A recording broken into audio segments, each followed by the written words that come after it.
Hello student, आज हम एक टॉपिक के बारे में डिस्कस करेंगे जो most of the exams like JKSSC, SSC और सेंट्रल एग्जाम्स के लिए इम्पोर्टेंट टॉपिक है, जिस टॉपिक का नाम है सॉइल।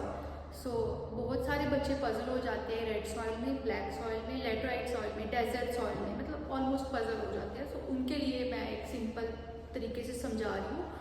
अगर हम सॉइल टॉपिक की बात करें तो आप लोग जैसे पढ़ते हो कि ब्लैक सॉइल और रेड सॉइल क्या है, इनका ओरिजिन क्या है। सबसे पहले आपको पता होना चाहिए कि सॉइल का जो ओरिजिन होता है वो रॉक होता है, एंड रॉक जो बनता है वो लावा से बनता है।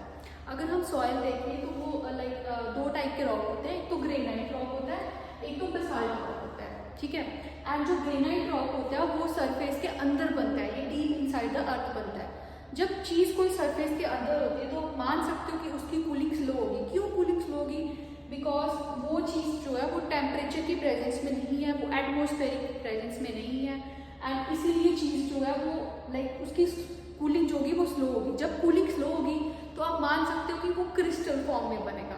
वही जो क्रिस्टल फॉर्म में बनेगा उसी को हम बोलते हैं रेड सॉइल, मीन्स कि कोर्स ग्रेन की फॉर्म में बन रहा है। और रेड सॉइल की इसका कलर रेड क्यों है? Due to the presence of iron oxides, ठीक है। अगर हम बात करें बसाल्ट रॉक की, ब्लैक सॉइल की सॉरी, तो ब्लैक सॉइल का ओरिजिन है बसाल्ट रॉक। बसाल्ट रॉक से बन रही है। जो बसाल्ट रॉक होता है वो सरफेस के ऊपर प्रेजेंस होता है। आप मान रहे हो अगर चीज सरफेस के ऊपर प्रेजेंस है तो उसकी कूलिंग जो है वो बड़ी ज्यादा स्लो होगी। क्यों कूलिंग स्लो होगी? गलत हो गया ये तो।